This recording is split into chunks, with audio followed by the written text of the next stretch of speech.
Ngayon, isa sa mga talakay natin yung Iglesia ni Cristo na tungkol din sa root word ng Iglesia ni Manalo.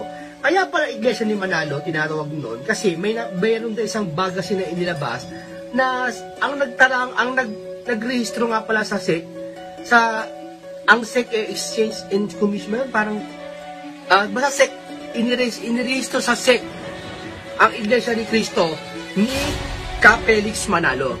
No? Kaya doon nagkaroon ng konklusyon ng iba na tawagin na Iglesia ni Manalo ang nagtayo.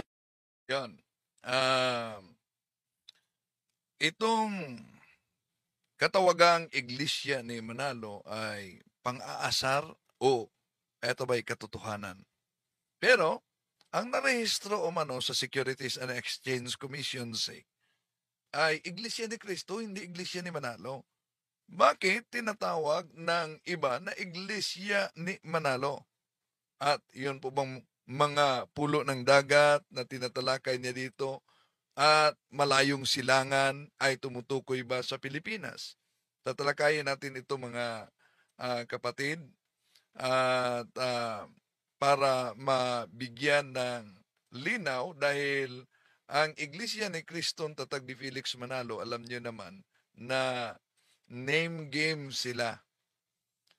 Ginagamit nila ang Biblia, Roma 16:16, Iglesia ni Cristo, at yun ang kanilang ginagamit para patunayan na sila'y sa Diyos daw. Tatalakayin natin ito. Samahan din niyo ako. Kasi kamalingan, pag palaging inulit-ulit ay magmukha talagang katotohanan para sa ating mga kapatid na kulang ang kaalaman. Ang pagkadaya ay maranasan sa iba't ibang paraan. Pero napakasakit pag madaya tayo sa pananampalataya dahil nanganib pati ang ating kaluluwa. Viva Cristo Rey! Pro Dio et Ecclesia! Kumusta sa lahat ating mga taga-subaybay, katoliko man o hindi katoliko, sa mga kaanib sa iba't ibang sikta? Di po natin layunin talaga na saktan ang damdamin sa mga inosenteng membro ng iba't ibang mga sikta na tatag lamang ng tao. Sino ba ang di gustong maligtas? Di po ba? Pero dahil isang bisis lang tayo dadaan sa mundong ito, dapat sisiguruhin natin yung inaniba natin kung iyon po ba ay tatag ng ating Panginoon Jesucristo. Sapat na ba? Basta nakapangalan lang sa pangalan ng ating Panginoon Jesucristo kay Kristo na?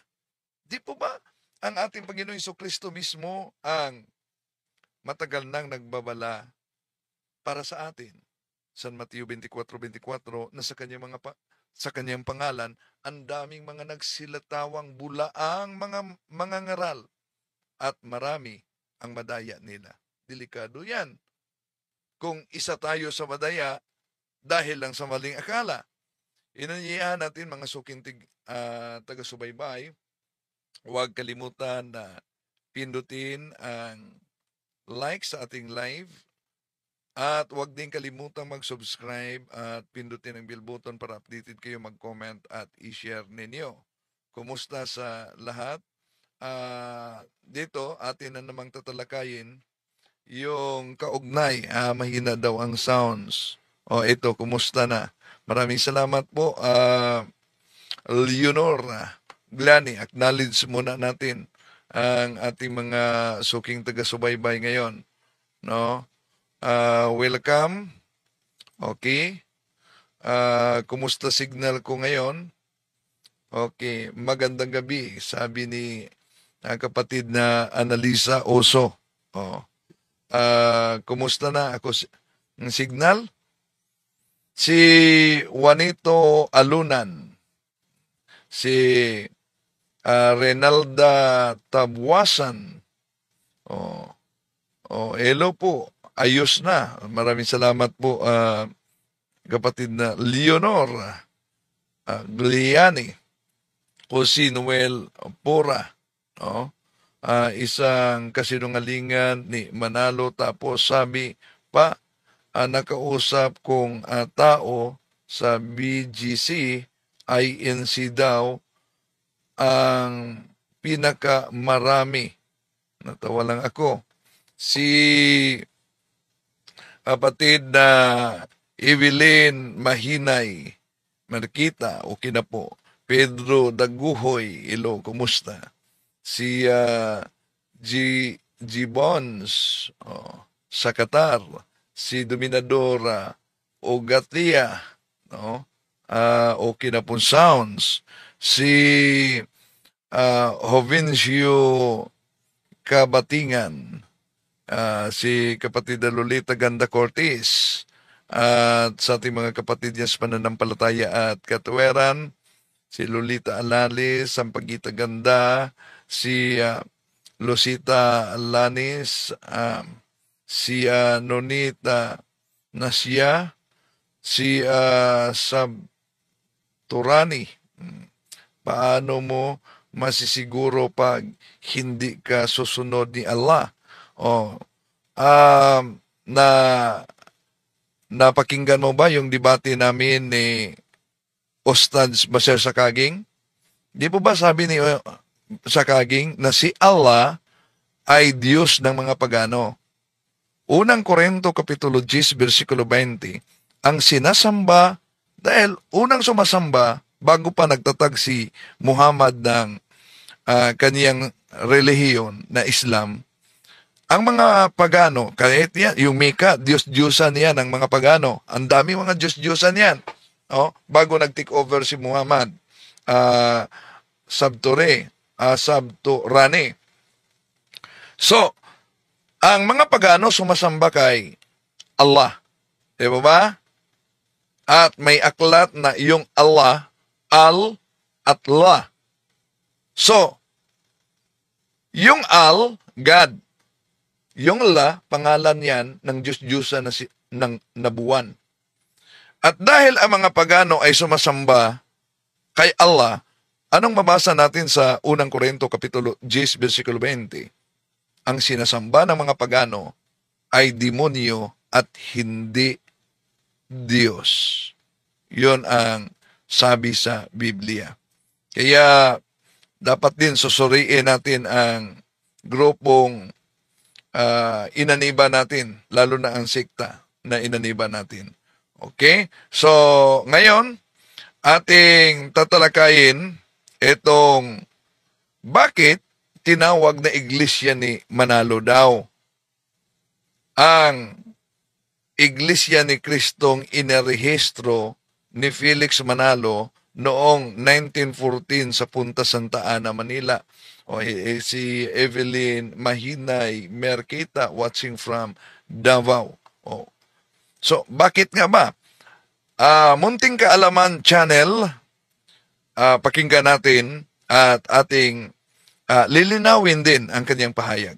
Kaya iba naman tungkol sa biblical, mas marami sa Biblia.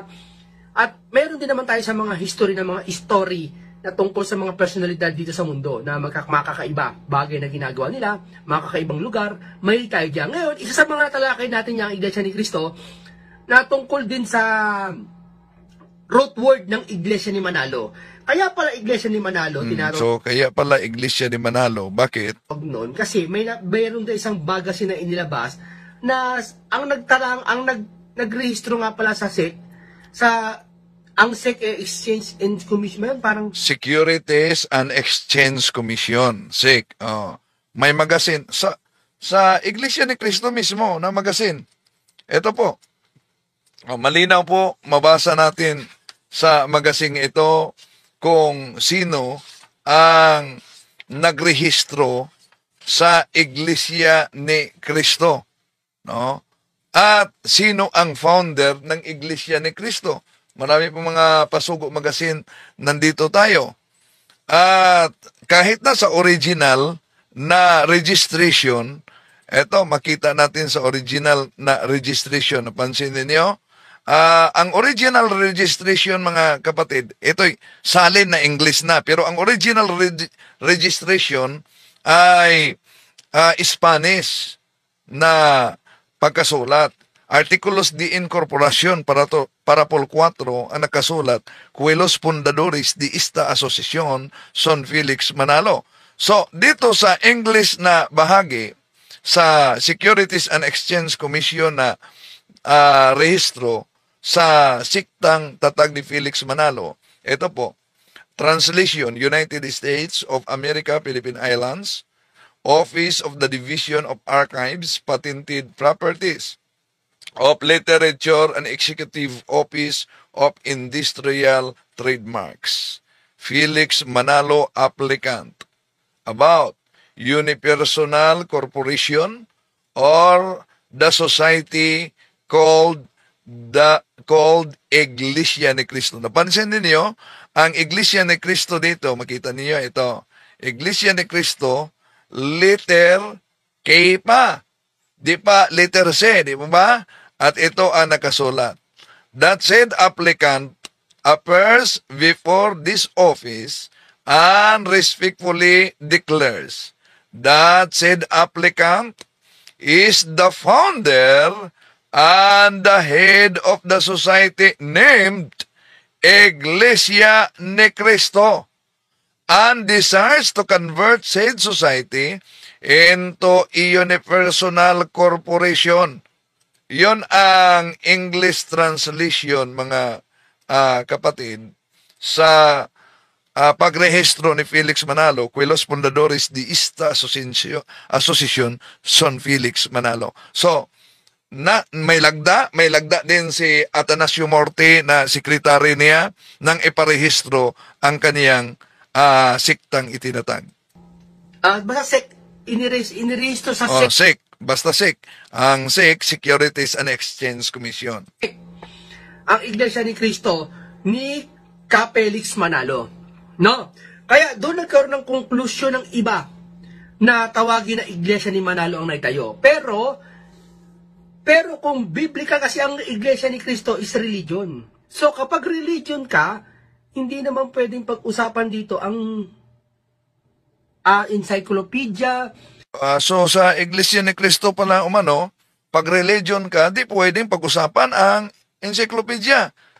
Di ba niya alam na iyon kadalasan ang ginagamit ng mga ministro ni Felix Manalo? Halimbawa, ano pa ang sinasabi nila tungkol sa Christmas tree, kapatid na Bobby? Dito po, basahin natin sa Collier's Encyclopedia, Volume 6, page 404. di po ba gumagamit sila ng encyclopedia, gumagamit sila ng history?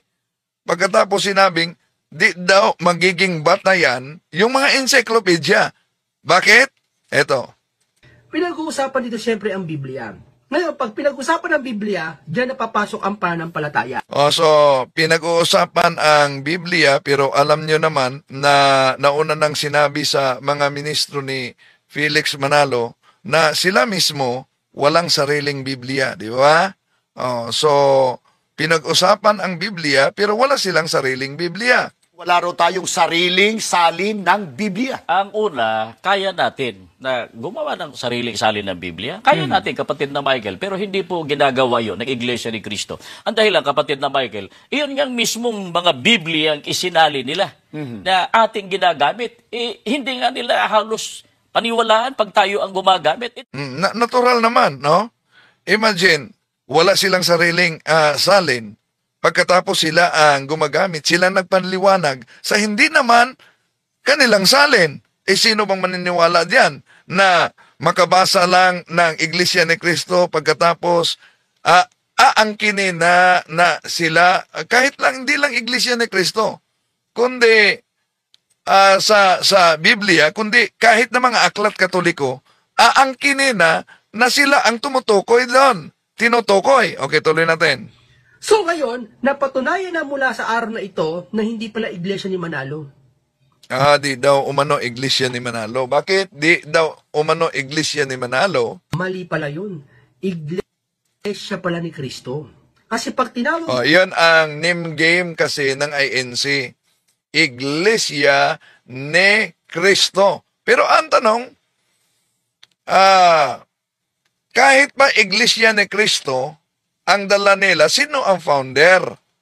Malinaw sa secret registration. Sino ang founder? Sign, Felix Manalo. Ano ang mabasa sa secret registration? The said applicant appears before this office and respectfully declares that said applicant is the founder and the present head of the society named Iglesia ni Cristo, and desires to convert said society into a unipersonal corporation. Yun ang mabasa natin. May lagda yan ni Felix Manalo mismo, mga kapatid. So napakalinaw, yung inaamin mismo ng SEC registration nila, Official Securities and Exchange Commission record, na ang Iglesia ni Cristo 1914 itinatag ni Felix Manalo at hindi ang ating Panginoon Jesucristo ang nagtatag sa naturang iglesia, kahit Iglesia ni Cristo ang pangalan. So, naitatag sa Punta Santa Ana, Manila noong July 27, 1914. Matagal na pong patay ang mga apostol, lalo na yung pinakahuling apostol na si San Juan, di po ba? Napakatagal na. Pero, alam niyo ba, kahit mismo sa kanilang Pasugo Magazine, hindi maaari, mga kapatid, na magiging marami ang iglesia dahil isa lang ang iglesyang tatag ng ating Panginoon Jesucristo. Nasa Pasugo Magazine ng INC, na ang may akda ay si Lloyd I. Castro, sa Pasugo Marso 2018, page 27, Christ established only one church. See, isa lamang ang iglesyang itinatag ng ating Panginoong Hesus. So ang tanong, kung isa lamang ang iglesyang itinatag ng ating Panginoong Jesucristo, anong patutuo nila sa Iglesia ni Cristo na lumitaw sa taong 1914? Ano ang patutuo nila? Napakalinaw sa Pasugo Magazine nila, mga kapatid, kung sino ang nagtatag sa Iglesia ni Cristo 1914 sa Punta Santa Ana, Manila. Asa natin mabasa? Okay, ito. Basahin natin sa Pasugo Magazine nila. Sigurado kung may kopya sila nito. Ito. Pasugo Magazine, May 1997, page 11. Way back on July 27, 1914, the Church of Christ was registered with the Philippine government. The registration papers state, among other things, that Brother Felix Y. Manalo is the founder of the Iglesia ni Cristo. Yan. Napakalinaw. Naalala nyo yung debate namin ni Parma noon. Sabi niya, di pwedeng gamitin niya si Felix Manalo dahil wala sa aming paksa dito na Felix Manalo. Kaya tinanong ko siya sa cross-examination. Sabi mo, di pwedeng gamitin si Felix Manalo dahil si Felix Manalo wala sa paksa. Ito po bang Iglesia ni Cristo na pinatunayan mo sa paksa? Ito po ba ang Iglesia ni Cristong na erehestro ni Felix Manalo sa 1914 Punta Santa Ana, Manila? Ito o hindi? Matagal niya yung sinagot. No? So, isa lamang ang Iglesia na dapat sa ating Panginoong Hesus. So, ituloy muna natin. Siya. Ano pala Iglesia ni Manalo? Para lumalabas sa mga sa mga teorya ko at sa mga psychological reaction sa aking opinion, para daw bata na kapag tinawag na Iglesia ni Manalo, para umanong bata sa psychological opinion. Na parang halimbawa, nakaano ka ng isang candy, ipinapangalan mo yung bagay dun sa taong kumakain ng candy. Parang hindi. Ang tao, kumakain lang siya sa candy. Di ba? Dapat, ang nakapangalan ang naturang kinde, dapat sa gumawa mismo ng kinde, di po ba? Yun ang dapat. Hindi pwede na dahil kumain siya ng kinde, doon sa kanya ipangalan ang kinde dahil siya kumakain. Hindi. Ang gumagawa ng kinde, sapat na yung gumagawa sa kanyang pangalan. Ipangalan ang kinde. Siya ang gumawa. Hindi yung kumain. Kaya nga, kung tingnan natin ang Pasugo Magazine sa Iglesia ni Cristo, 1952, page 4, kung ang babalingan ng pag-uusap ay ang nagtatag, dapat na siya ang may-ari ng itinatag at sa kanya rin nanggaling ang mga aral at turo na ipinatupad. O ano daw? Kung ang babalingan umano sa pag-uusap ay ang nagtatag, dapat siya ang may-ari sa kaniyang itinatag.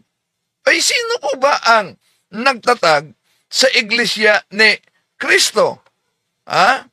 Di po ba nabasa natin ang pangalang Felix Manalo ang nagtatag? Kaya, dahil si Felix Manalo ang nagtatag, ito po ba, mabasa ba sa Pasugo Magazine niya?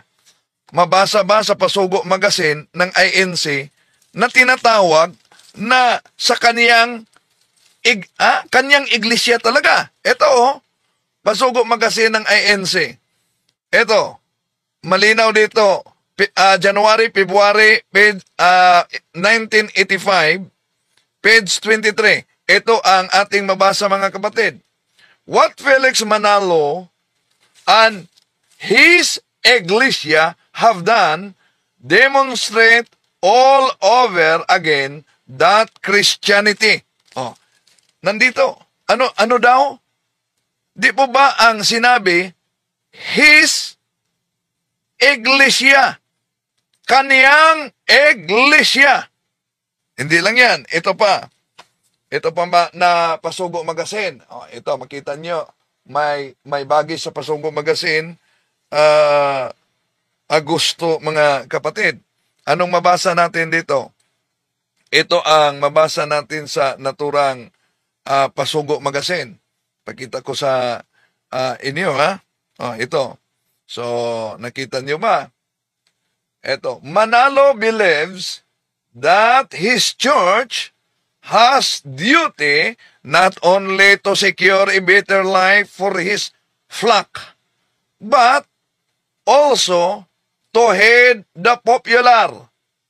Napansin nyo ba ang nakasulat? Manalo believes that his church, ang kaniyang simbahan, ang kaniyang iglesia, has a duty not only to secure a better life for his flock, sa kaniyang kawan. Diyan nanggaling ang tinatawag na Iglesia ni Cristo dahil si Felix Manalo ang nagtatag sa iglesia na pinangalanan lang niyang Iglesia ni Cristo. Tuloy natin. Di ba? Hindi pa mali pa lang sabihin na Iglesia ni Manalo dahil walang root na pinagsimulan, no? Doon nagsimula sa conclusion lang. Di sa konklusyon lang. Nakita talaga natin kahit sa kanilang Pasugo Magazine. Nakasulat talaga sa kanilang Pasugo Magazine.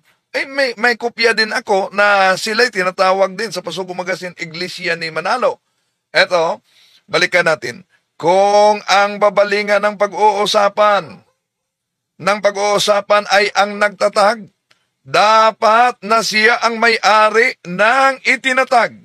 At sa kanya rin manggagaling ang mga aral at turo na ipinatupad. So, malinaw yan mga kapatid. Kung sino ang nagtatag, dapat siya ang may-ari sa kaniyang itinatag. Sino ang nagtatag?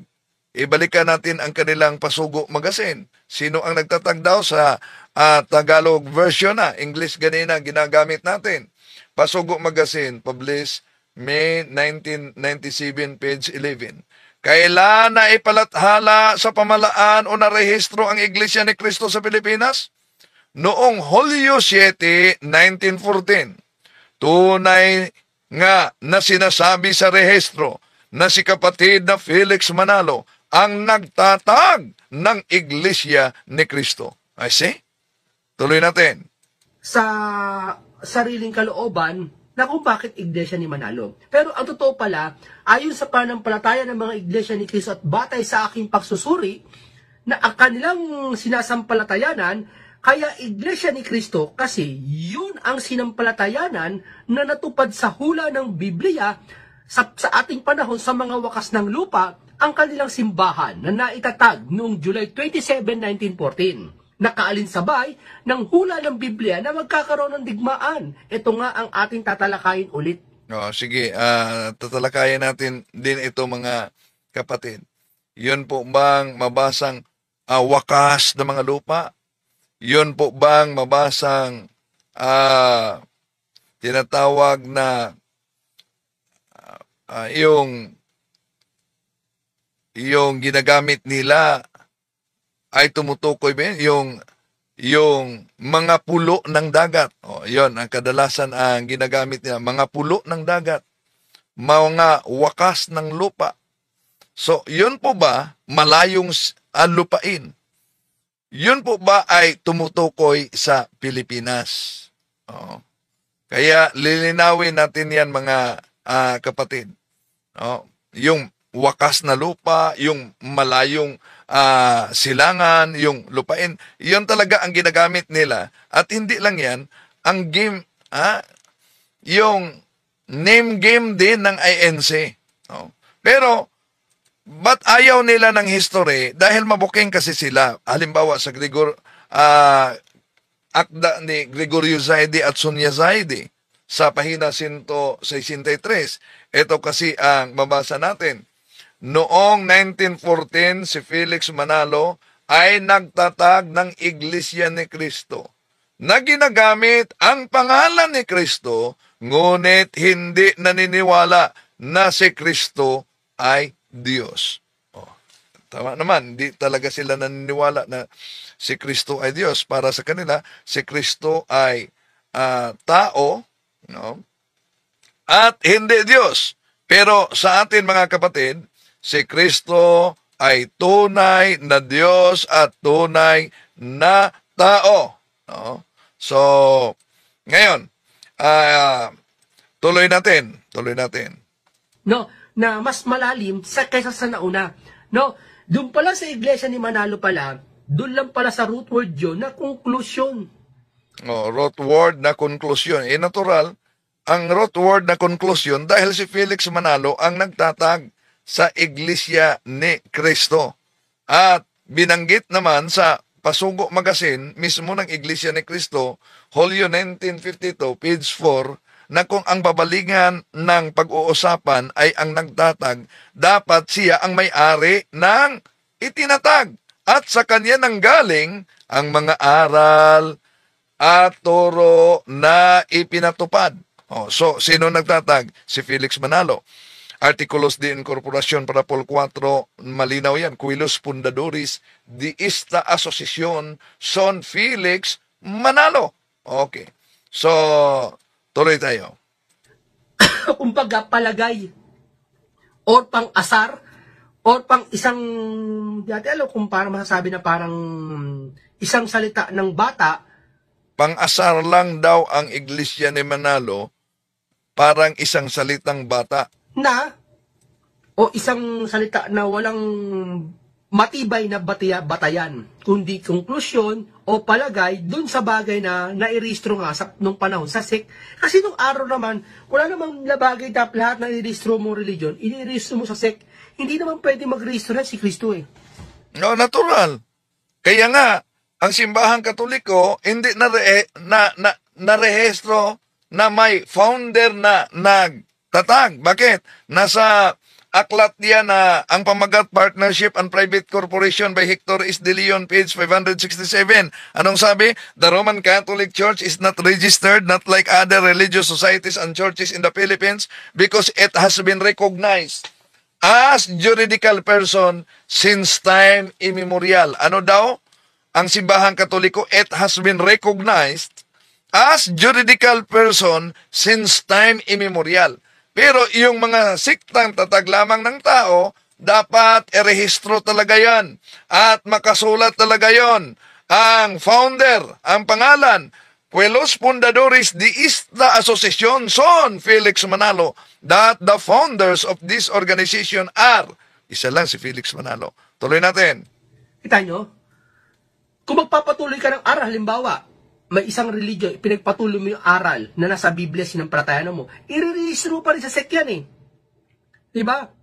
Kahit anong religion, i-re-registro mo sa sect. Kahit ano ang religion, natural. Nasa kay Mr.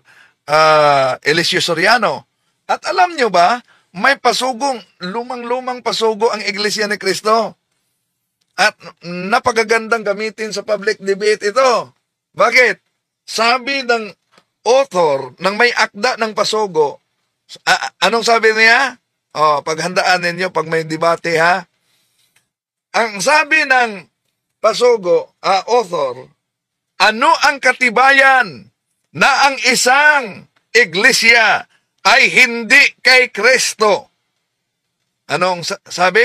Anong katibayan na ang iglesia ay hindi kay Kristo? Ano ang sagot? Dahil ito'y nakarehistro sa Securities and Exchange Commission. At tuloy nila, kay Eliseo Soriano ba'y narehistro sa Securities and Exchange Commission? Narehistro ang kay Eliseo Soriano sa Securities and Exchange Commission. No, ngayon, kung yun ang argumento nila na ang katibayan na hindi kay Kristo ang iglesia dahil ito'y narehistro sa Securities and Exchange Commission, ang tanong, ang INC ba hindi ba narehistro sa Securities and Exchange Commission? Ayan ang problema. Galing mismo sa kanilang pasugo yan.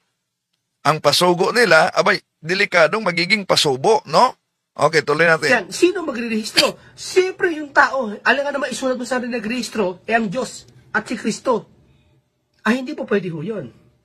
Di ho ba? Ngayon, ano ibig sabihin natin? Kaya pala nung panahon na aking suri, ang Iglesia ni Cristo na i-rehistro noong July 27, 1914, kasi ganito yan. Meron sa mga kapatiran sa Iglesia ni Cristo, katunayan na ako'y dumadalo sa pagsamba. Sa pagsamba, ang talakayang agahapon, yung daughter of Zion, anak na babae ng Sion. Diba? Nireview ko ang history at ang Biblia. Nakita ko ang anak na babae. Ang Sion kasi, tiyatawag na maraming talata sa Biblia, nasa Hebrew, lahat, sa Awit, sa Isaiah, na may binabanggit na bundok ng Sion. Bundok ng Zion, no? Sion, bundok ng Sion. Ano ba yon? Ang Jerusalem kasi, nasa ibabaw yan ng 4 na bundok at isa nga doon Sion. Kaya malinaw na tinutukoy ng Biblia ang bundok ng Sion ay ang Jerusalem. Ang Jerusalem noon. Ngayon, may hula sa Biblia na bagong Jerusalem. No? At basta hula, ang galing mang-angkin ni Felix Manalo ng hula, di ba? Inaangkin niya, kahit na yung kay zero, sa susunod, tatalakayan natin yan, mga kapatid. May sinasabi sa Biblia ganito, babasahin natin na para malinaw. No? Isaiah 62:11 hanggang 12. Yan. Inaangkin naman yan ng INC. No? Yung nakasulat sa Isaiah, ano daw? No, basahin natin ha. Dadaan-dahanin ko para malinawan natin yung may connection dito yung talakay ng Iglesia ni Manalo at sa doon sa Iglesia ni Cristo. May connection daw diyan, oh. Galing mismo sa kanyang bibig, di ba? May connection ang Iglesia ni Manalo at Iglesia ni Cristo. See? Galing na sa kanyang bibig mismo yan. Na sa Isaiah, may connection ang Iglesia ni Manalo at Iglesia ni Cristo. Alin ba ang tama doon? No, malilinawan natin ngayon yan. Hindi po ako tagapagpaliwanag ng Iglesia ni Cristo ha. No, mga ministro ang nagpaliwanag na sa Iglesia ni Cristo, pero sino po ba ang unang Iglesia ni Cristo kung ayon sa mga ministro? Mali po ang pagkaunawa nitong si Talibong. At ang Iglesia Katolika bilang isang organisasyon o samahang pangrelihiyon, yan po ang organisasyon. Pagka sinusi pabalik, yan ang dating Iglesia ni Kristo. Yan ang dating Iglesia ni Kristo. Yan ang dating Iglesia ni Kristo. Hindi po totoo yan. Mali po ang pagkaunawa nitong si Talibong. Talaga pong ang Iglesia Katolika Apostolika Romana, talaga pong sa pasimula, yan ang Iglesia ni Kristo. So, galing mismo yan sa kanilang bibig, mga kapatid. Pero pilit nila na sinasabi, boy, natalikod ang unang Iglesia ni Kristo. Ay, ituloy muna natin. Ako'y nagmamasid lang po. At sabi ko sa inyo, medyo matagal-tagal na akong nadudoktrinahan at ako'y sinusubok sa kanila. Pero, bagaman kaya malakas ang aking impormasyon dahil sanay tayo sa pag-vlog sa history, ecological, mga Egyptian history, at biblical, halos makabisado ko. O kung kabisado ang history, edi kabisado mo yung Gloriar Encyclopedia, Volume 5, page 106, Catholic Church, Greek Catholicos Universal, term generally applied to the Divine Society founded by Jesus Christ and endowed with outpouring of the Holy Ghost on the day of Pentecost. Hence, often called Roman Catholic. See? Kung kabisado na niya ang history, edi kabisado mo ang world history by Gregorio Saide, Philippine edition, page 123, na the greatest legacy of Spain to the Filipino people is Christianity, especially the Roman Catholic religion. This religion was Asian in origin, being founded by Jesus Christ in Palestine. So, ngayon, tuloy natin. Gusto kasi ng INC na letra por letra mabasa. Dapat yung sinasabi mo mabasa dahil sola escritura sila. Pero napansin nyo ba, sinabi ng ministro at ni Sineta na ang Iglesia Katolika ay siyang unang Iglesia ni Kristo. Galing yan sa kanilang bibig. Ang tanong, kung gusto nila letra por letra, sige nga, anong version ng Biblia mabasa na ang Iglesia ni Kristo sa pasimula ay siyang Iglesia Katolika? Balikan natin si Sinita at Sandoval sa kanilang pahayag ito.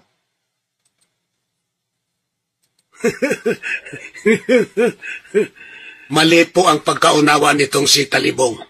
At ang Iglesia Katolika bilang isang organisasyon o samahang pangrelihiyon, yan po ang organisasyon.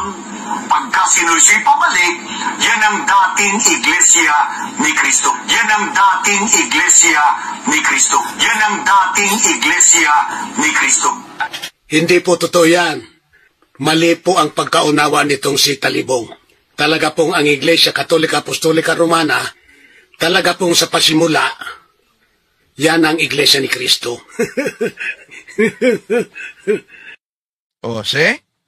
Ang Iglesia Katolika sa pasimula ay siyang Iglesia ni Kristo.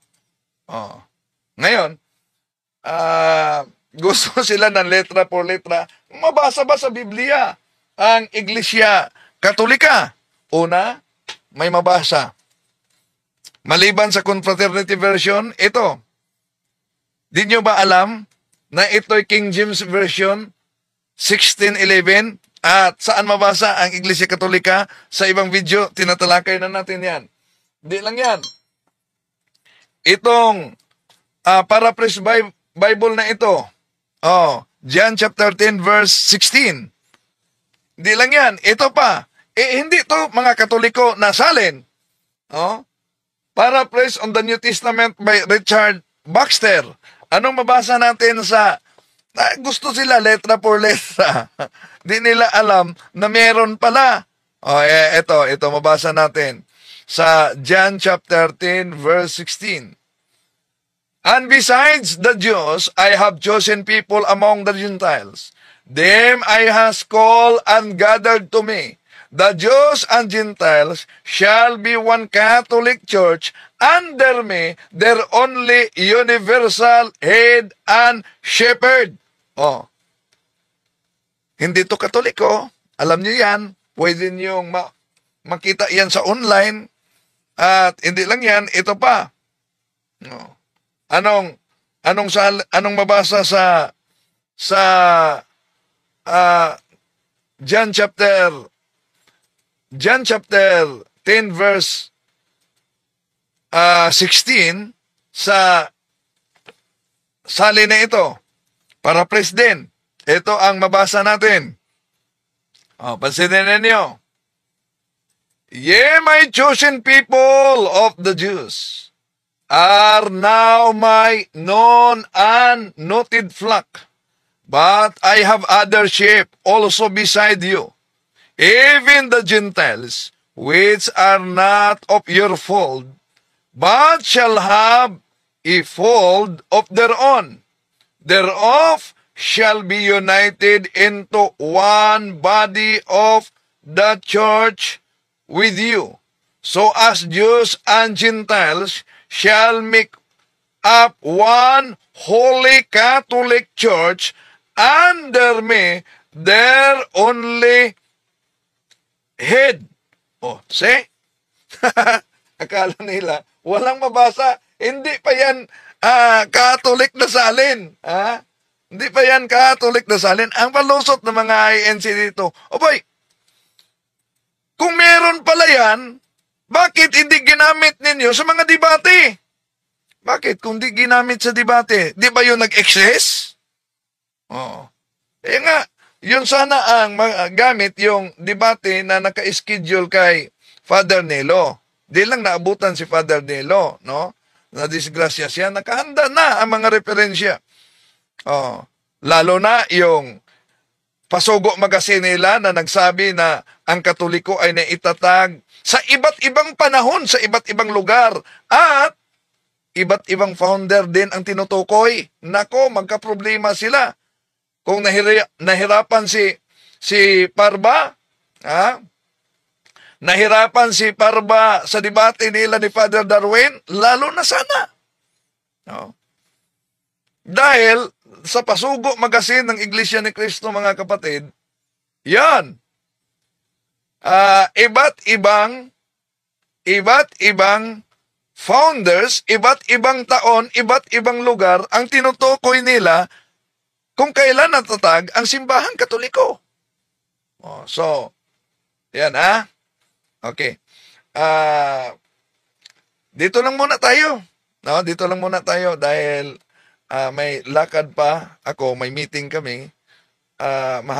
Mahaba ito na talakayan. Meron pang Isaias 11:11-12 na binanggit niya. Sa susunod tatalakayin natin yan. Yung malayong silangan, yung tinatawag na maliban sa malayong silangan, yung tinatawag na mga ano yung sabi nila na inaangkin din ni Felix Manalo.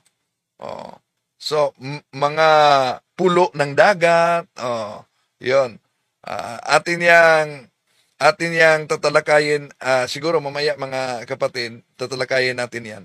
So dito lang muna tayo at huwag naman kayo magalit. Ang daming mga nagmi-message galit na galit.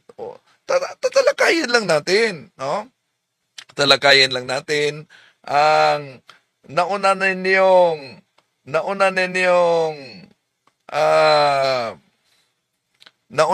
mga mudo sa Iglesia ni Cristo na tatag ni Felix Manalo, no?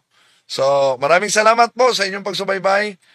Ituloy natin ito, mga kapatid. Yung mga pulo ng dagat, ano pa yon. So, tuloy natin ito, ha? Sige. Maraming salamat po. Bye-bye. To make his message known is our responsibility.